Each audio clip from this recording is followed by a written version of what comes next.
But the reason that we celebrate today is because of what we read in this passage right here. And we start in Luke 24, verse 1. Luke 24, verse 1, it says, on the first day of the week, very early in the morning, they came to the tomb, bringing the spices that they had prepared. They found the stone rolled away from the tomb, and they went in, but did not find the body of the Lord Jesus. While they were perplexed about this, suddenly two men stood by them in dazzling clothes. And so the women were terrified, and they bowed down to the ground. The men speak, and they say, why are you looking for the living among the dead? He is not here, but he is risen. That's Easter. And that's what we get to come and try to figure out where our heart stands with the reality that Jesus either did or did not come out of that grave. But if he did, it changes everything forever and ever and ever for all who know that that is true. It continues in verse 7. It says, remember how he spoke to you when he was still in Galilee.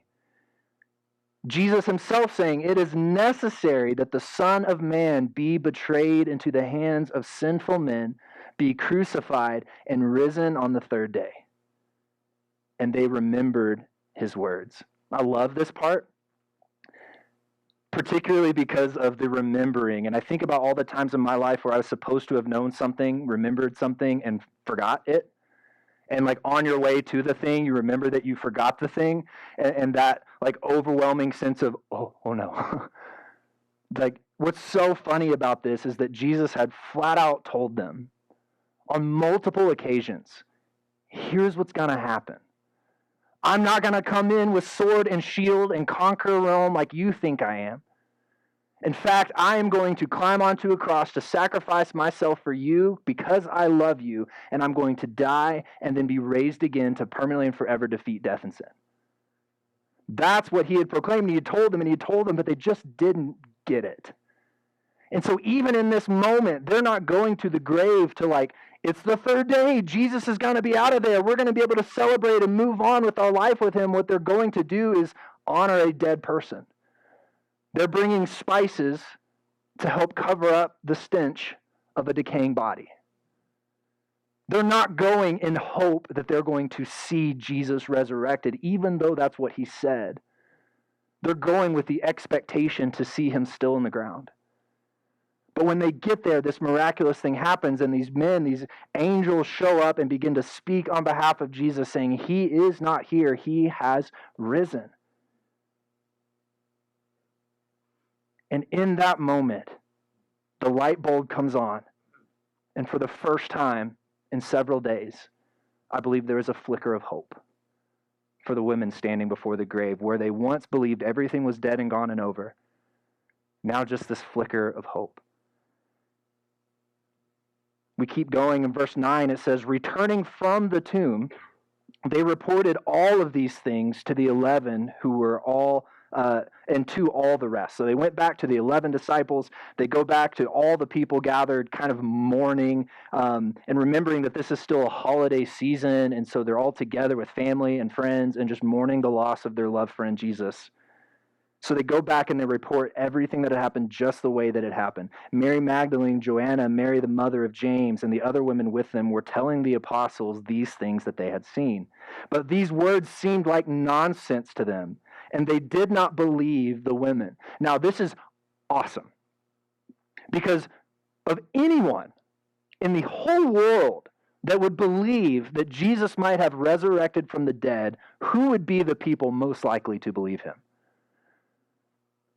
The 11 men sitting in that room that had spent 3 years with him, day in and day out, waking, eating, sleeping, working, watching him heal, watching him raise people from the dead, watching him speak these miraculous things over life and over death. And the people, the only people in the whole world that should have believed, go, no, you're crazy. You're grief-stricken, you're imagining things, there's this grand illusion that you're trying to get us to buy into, and we're not buying it. These words seemed like nonsense to them, and they did not believe the women. In verse 12, it says, Peter, however, got up and ran to the tomb. Peter, we know, is one of the loved ones, one of the closest people in Jesus' life. Peter loved Jesus. And we have to remember for a minute, okay, we see everything from our context a couple thousand years later. Peter walked with this man, lived with him, broke bread with him. It wasn't just this rabbi-student relationship. Like, Peter loved Jesus as a close and dear friend. And not only that, Peter believed Jesus was the hope for the Israelite people to finally be delivered out of oppression. And just as Peter had started to believe that maybe Jesus was even more than just the Messiah to the Israelites, but potentially the actual rescue for all of man, Jesus was crucified.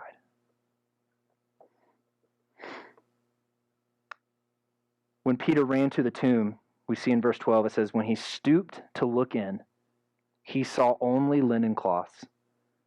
So he went away, amazed at what had happened.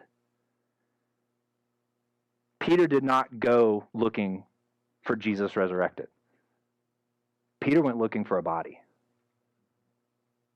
Does that help change like what his state of mind was in that moment? Notice he didn't run to town. He didn't go to the well where people gather and drink water, as I'm sure you'd be thirsty after being buried for 3 days. Like he doesn't go looking for Jesus. He goes to the grave trying to find the body to prove that he is not resurrected. Now, what we know about Peter's story is that the day that Jesus was arrested, Peter was asked if he knew Jesus. Not if he was a follower, deep, devoted person of him, not if he was going to be the next father of the church. He was asked, do you know that man? Do you associate with Jesus? And he said no. Not once, but 3 times. His fear trumped any kind of belief and faith that he had placed in this Jesus that he had been walking with for 3 years. And as he saw Jesus hung on the cross, Peter did not continue ministry. He did not continue preaching. He did not go on trying to heal and bring people back to God. He went home. I'm sure he went home and he shut the door and he grieved and he sat with his loved ones.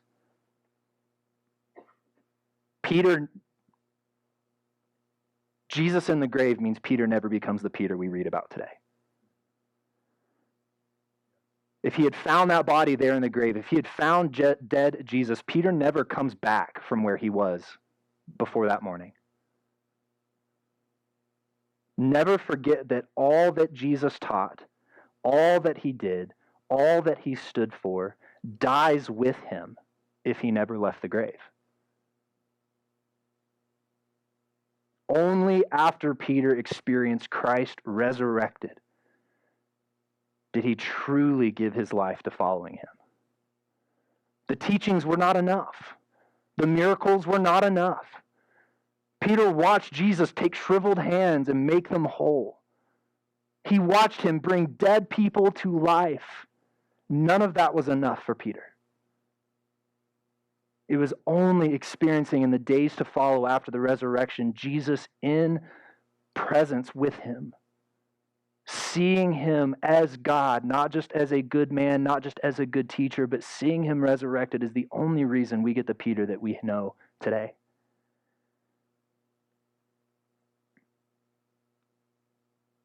Peter, in this moment, had the first flicker of hope in several days. We're keying in on that idea of hope this morning, because I don't know that there's really a greater need in our hearts.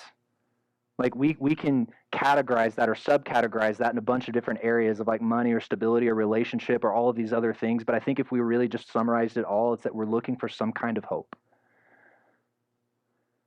But the Christian hope is more than just optimism that things will hopefully work out. Been there? Anybody else other than myself like kind of live day to day of like, I'm hopeful. Maybe this will get better. Maybe it won't, but I'm hopeful. That's not the kind of hope that Jesus is bringing to people like Peter, like Mary, like these other disciples, how it will forever change the core of who they are. So I want to ask, what are we hoping for in our life right now? And just take a minute and process that. Be present with this. What are you hoping for? And you don't have to get over spiritual with it. You don't have to be like the Jesus Sunday School answers. Like, just in your life right now, as you breathe today and do your best to get through to the end of the day, what are you really hoping for? Is there a job? Is there a relationship? Is it winning that nearly $1 billion lottery that's out there right now? Is that, what are you hoping for? I wouldn't mind. It seems like a cop-out for us to say that we should not put our hope in these things. And here's one of the reasons I think that is. We do not like to be told what to do. And we certainly don't like to be told what to do when we feel like we're being manipulated. Fair? Like, I can maybe get behind it if I know for sure that you love me and want good things for me. But I'm still skeptical because I just don't like to be told what to do. And so we see these things around us and we go, those things look good. They look pleasing. I would like to be a part of that. And when we hear Jesus try to say, I know, but I'm telling you there's something better. In our flesh and who we are as humans, we don't like that. We want to decide what we believe is good for us. And it's from the time that we're infants till the time that we're in the grave. It never changes. We have this worldview right now that if we could just vote the right people into power, if we could raise awareness on the right issues, if we could correct enough injustice, we would find this utopia where we no longer need hope. If we just all do what we're supposed to do. And then we go, well, what are we supposed to do? And then it all falls apart again, right? Because there's a million different opinions on what we're supposed to do and what is good and what is not and what is right and what is wrong.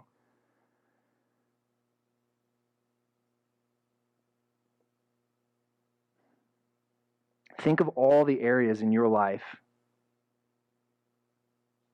where you might be pursuing hope and be really honest with yourself. You're not going to have to tell anybody. I'm not going to make you write it down. But like in a moment of vulnerability just with yourself, will you be honest? Like, how is the pursuit going? In your desire to find meaning, to find purpose, to find love, to find peace, to find hope, how is that result appearing in your life?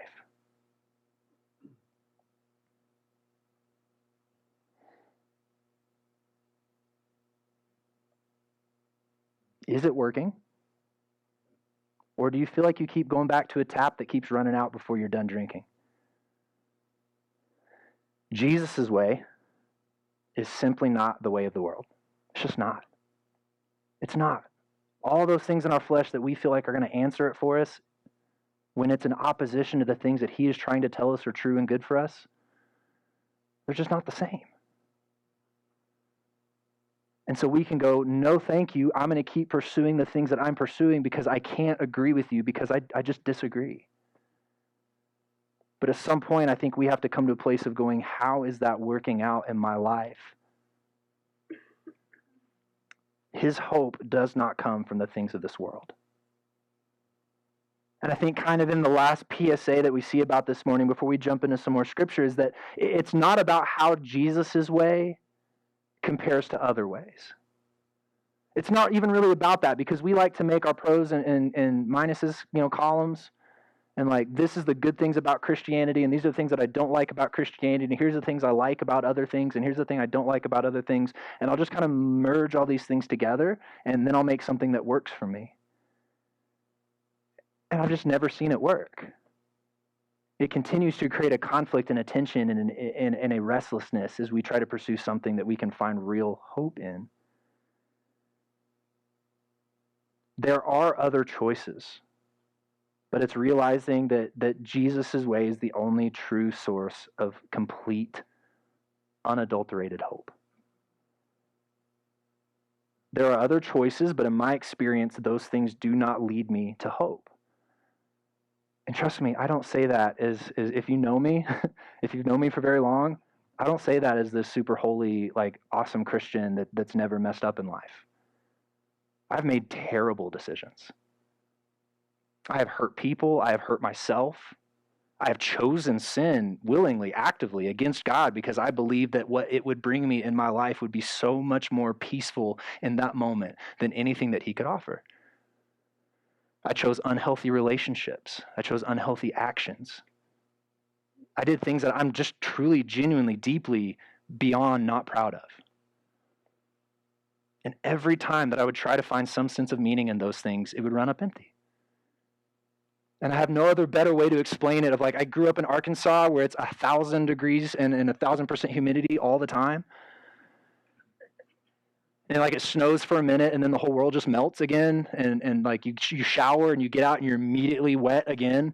But the bad kind, not the good kind. And man, like you go out and I would play sports, or I'd mow the yard or do yard work. And I've never been so thirsty. Because everything around me is just pulling the moisture out of my body. I'm sweating like crazy. I just empty immediately. And I think about walking in from something like that and finding this cold drink of water and just how quenching and filling it is. And the best way I know how to illustrate this lack of hope, it's like starting that taste and then it just shuts off and it runs out and it leaves you like it was almost good. It was almost good. Now I got to go back out in the heat. I got to go sweat some more, and maybe I can get just another taste of what it would look like to have these things that I'm so desperately hungry for. That is not Jesus' way. So he allows us in his love and grace for us to choose whatever it is that we want to choose. But this is the choice that he lays in front of us. He will not make us choose him. He will not make us choose or follow his way. He does not force us to agree with what he says is true and good. But he shows us through his many actions, but none greater than climbing on the cross for us, to show us that he loved us, and in that he urges us to trust him, that his way is better. It's easy for me to get up here and say all the things that I say, and you should do this, and you should do this, and you should do this. I've never died for you. I've never even really wanted to be fair. If that's, am I a safe place? But he did. He did. And even if, guys, hear me for a second, even if he wasn't who he said he was, that's what he believed he was doing. There was no other reason for him to get on that cross other than he was believing with all of his heart and all of his wisdom and all that he had available to him that the only way for him to show love for us was for him to die for us. I can get behind that. No greater love is there than to lay down our life for a loved one.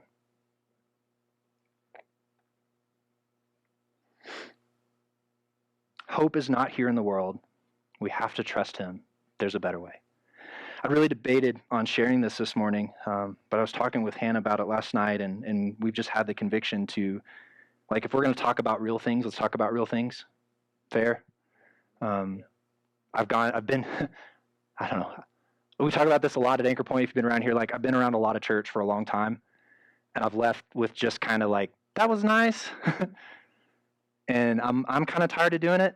And so if I can I invite you into a weird Easter moment with me this morning that may not look like other Easters that you've had before at church? Is that okay?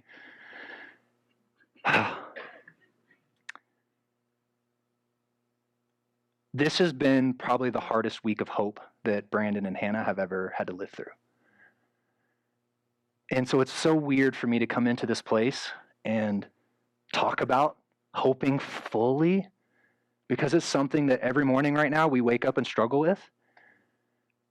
And there's part of me that's really glad that Hannah's in kids right now, because if I saw her, I'd cry, I'd probably lose it. Our long story short is we have been on a wild journey of trying to start a family for about 3.5 years. About a year and a half into that journey, after meeting with some medical professionals, they looked at us and said, listen, we've run all the tests, we've done all the diagnosis, we've done everything that we can. You're categorized in this area of being unexplained infertility. There's no explanation. We don't know why. Everything seems to be working the way it should be working, and it's just not happening. And so we started diets, and we started medications, and we started seeing specialists, and we went to naturopath and Western medicine and all these other options to just try to see what was out there that could help, because we're like, if that one thing might give us that advantage, because we believe with all of our heart that God has called us to be parents. And we know there's lots of ways to be parents, and we affirm all of those fully and completely. But in this season of life, that's what we felt called to do, was try to start this family together. And just at every point of the journey, obstacle, obstacle, obstacle, failure, disappointment. And it's just beating us up, guys. And after some decisions to try some new things and basically exhaust the end of our resources of what we were able to do, we got pregnant. And man, was that hopeful. That was life-changing. And about 6 weeks in, we were able to go in on the screen and see the little baby's heartbeat. And for 6 weeks, I was a parent. Finally, after 3.5 years and all of these prayers and all of this struggle and all of these moments, for 6 weeks, it was this perfect thing for us. And at 8 weeks, we went in for a checkup and found out that the baby's heart was no longer beating. And this week, we finished our miscarriage.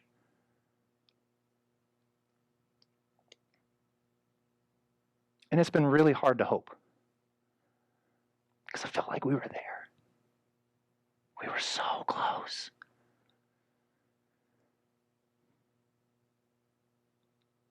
The hope that I'm talking about doesn't result in whether or not we're able to have a child.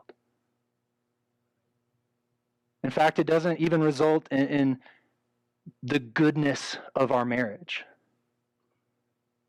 I couldn't go through something like this without someone as amazing as my wife. It's not possible. She's amazing. I can't find this kind of hope in Hannah. Here's where I sit today. I don't have any answers. I don't know what's going to happen. I don't know if we're ever going to have this child. I don't know what's going to happen. I don't know how many more bad days are ahead. I don't know how many more struggles. I don't know how many more obstacles, but I have one thing that I can hold to. I don't have to be strong enough. I don't have to be good enough. I don't have to be a good enough husband. I don't have to be a good enough person to find hope in who Jesus is. And that I can hold on to each and every morning.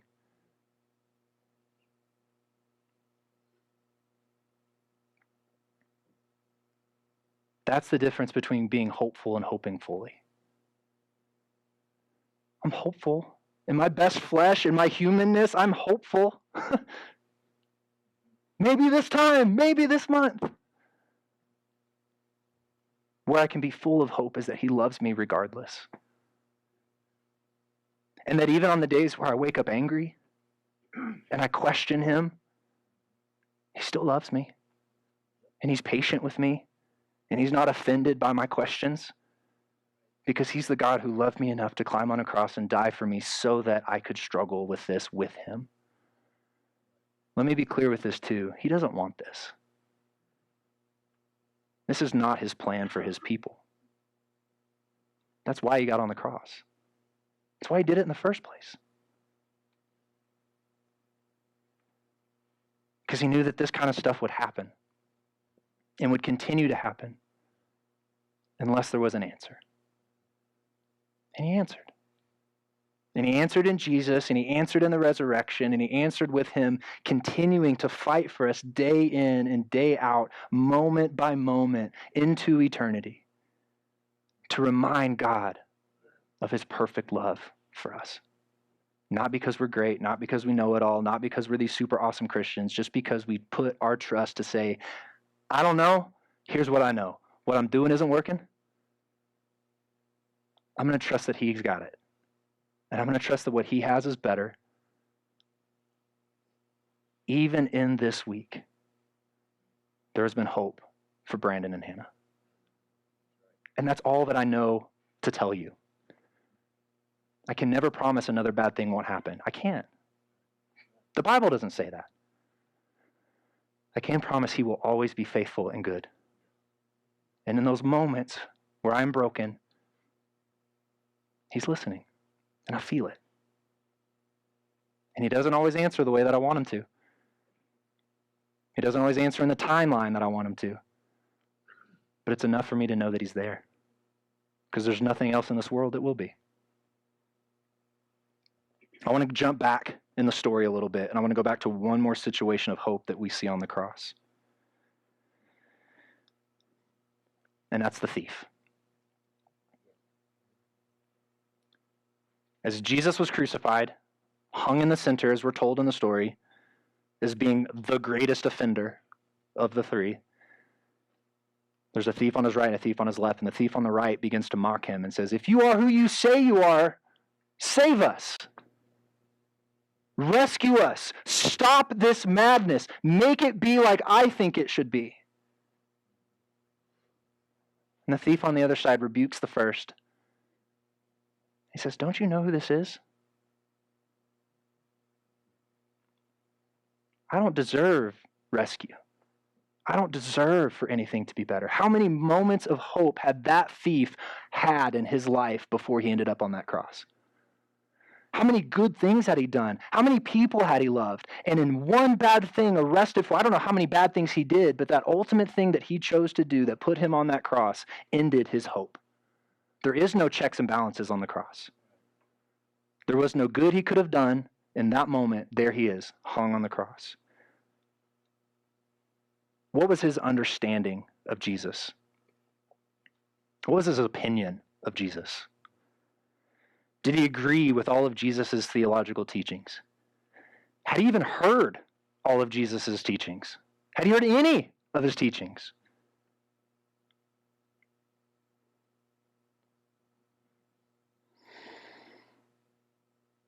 His understanding, though, in the face of death, in the ending of hope, was that Jesus was king, and that's all that mattered.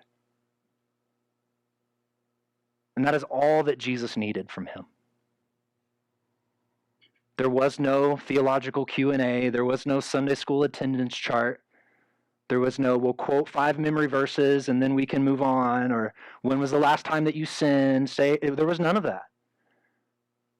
There was no even confession of sin. There was just confession of Christ. Got him out. I don't know what else to do. I believe you're king. Think of me when you make all this right again. And there's not one hoop that Jesus makes him jump through. And there's not a single moment of manipulation, or if you'd have been a little bit better, if you'd just done a little more, or if you'd have been... What does he say? Today, you will be with me in paradise. And here's the best part. I don't even have to know what that means. I just know it's good. If there's a place I wanted to be, it's with Jesus in paradise, and that's enough. Sign me up. Does he mean today? Does he mean in 1,000? How does it happen? What if he dies first? Doesn't matter. That's good enough for me. And I can put my hope squarely in that, to know that he is enough. Even if it takes me to the cross, of whatever that cross is in my life. I can go, God, maybe I blew every other moment. But today, I can be with you. If we are not desperate for hope, you're experiencing a very different world than I am. I see all around me and in myself people hoping that tomorrow will come. Will hope that everything will be okay. Will hope that they find someone. Will hope that that loved one will get better or will come home. Hope that their child will be okay. Hope that tomorrow they can find some kind of meaning or some kind of purpose to get them through one more day. We are all hopeful that we can find these things. But I'm telling you this morning, whether it makes sense or not yet, you can have hope. Full and unadulterated, eternal. With one change of your perspective.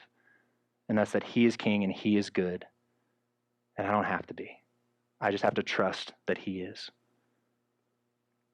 That is what Jesus changes. In him we find full assurance of hope, to hope fully and not spend our life dedicated to hopefully. I want to read some of this verse and we're going to start wrapping up for the morning, but in 1 Peter 1, starting in verse 3. Blessed be the God and Father of our Lord Jesus Christ. Because of his mercy, he has given us new birth into a living hope. Through, not our works, not his law, but through the resurrection of Jesus Christ from the dead. That is where our living hope is found. And into that, we are welcomed into an inheritance that is imperishable, undefiled, and unfading, kept in heaven for you. You are being guarded by God's power through the faith for a salvation that is ready to be revealed in the last time. You are being guarded by God's power that he may provide room for you to experience this truth. You rejoice in this, even though now, for a short time, however necessary, you suffer grief in various trials, so that the proven character of your faith, not of your works, not of your wisdom, not of your ability to not sin, not of your ability to memorize scripture, go to church, the proven character of your faith, which is more valuable than gold, which gold is perishable, is refined by fire, may result in praise, glory, and honor at the revelation of Jesus Christ. Though you have not seen him, you love him. Though not seeing him now, you believe in him, and you rejoice with inexpressible, glorious joy, because you are receiving the goal of your faith, the salvation of your souls. They lined it out all the way back here, and guess, you notice what book this was in? Anybody? Peter? Remember who that was in the story? Does this sound like the writing of that guy? It doesn't. What changed? He figured it out. He figured it out. There's no amount of religion, there's no amount of spirituality, there's no amount of anything that can bring me the things that I'm looking for other than confessing with all of my heart that Jesus is Lord. He died, he was resurrected, and I can just put my trust in him. And that is the only imperishable, unfading thing that I can find in this world. And through trials and through grief, as long as I hold on to my faith in him, I will be refined, and that will result in praise and glory and honor as Jesus comes back to us once again. And then it just lays it out. Peter relates. Oh my gosh, guys, Peter relates. Can you feel it where he goes, I know you don't see him right now. And don't you know Peter's thinking back to that moment that Jesus was in the grave and he thought everything was over, because he's like, the guy that I've been walking with for 3 years and seeing do these miracle things, so I put all of my hope in, he's gone. I don't even see him. He's not here with me right now. Peter goes, I know it's going to feel like that sometimes. I know you're not going to be able to see him. I know he's not going to be walking with you right now, but he is there. And you are loved by him and can love him, and you can firmly place your belief in him. And in that, you will rejoice with inexpressible and glorious joy, because you have now been saved. Whew. Best news I've heard all day. I don't want us to miss that. I don't have to do anything. Like, he loves me and offers it freely. He's just saying, you just got to trust me. That's it. Is that scary? Yeah, but I don't know you, and I don't know all the things, and I don't. How much did the thief on the cross know? Just enough. Just enough. couple more verses for us. In 13, jump ahead a little bit. In verse 13, it says, "Therefore, because of those things, with your minds ready for action, be sober-minded and set hope completely on the grace to be brought to you at the revelation of Jesus Christ." That sober-minded, all that means is don't be distracted. Don't cloud and fill yourself with so much other stuff and directions in life that you miss the one thing that truly matters, his love for you. He has saved you, and he is coming for you. And even though you don't see him now, you can trust that you will. He is coming, and all will be made right. He says, "For you know that you were redeemed from your empty way of life, inherited from your ancestors." We can become really offended at that. Who are you to say what's empty in my life? Who are you to say that what I'm living for doesn't? Guys, I'm not. That's your call. That's not for me to say. You have to ask that question. Is what I'm living for full of life? Is it full of joy? Is it full of love? Is it full of hope? Is it full of peace? Is it? If it is, maybe you found something. Don't let me tell you what to do. But if you're sitting in that place going, I know with all my heart it's not enough, and I haven't found what is, may I submit? But instead of perishable things, it says, you have been redeemed with the precious blood of Christ, like that of an unblemished and spotless lamb, which none of us are. He was foreknown before the foundation of the world, but was revealed in these last times for you. Through him you believe in God, who raised him from the dead, gave him glory, so that your faith and hope are in God. What was the whole point of all this? What's the whole point of Good Friday? What's the whole point of Easter? What was the point of the death and resurrection of Jesus? What's the point of this story? Why would God do this? To present to you an opportunity to be loved by the only one full of love. That's it. We are the ones that read in this manipulation. I'm not trying to make you do anything. I'm just saying if you haven't found it, I think I have. And if that speaks to you, let's talk. Because to me, this is it. And I've tried it. I've tried it. I've tried all kinds of, I've tried it. This is all that I know. Through what Jesus did, not of myself, I believe in God, who raised Jesus from the dead, raised him into glory, so that my faith and my hope are in God. What he did only matters because of who he is. Cross doesn't matter if he's not God.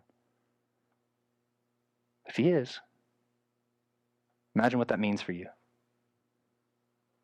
Regardless of where you are in your belief, if you can, for just a moment, pause and consider, if the God of the universe, if there is a God and he is the God of the universe and he died for me, what might that mean for my life if all of this is true? And you work that out between you and God. Hope. This is all I can say. This is where I'll end. Hope is offered freely every day. In the midst of a week like mine, in the midst of a week like yours, hope is offered every day. He's a good God. Let's pray.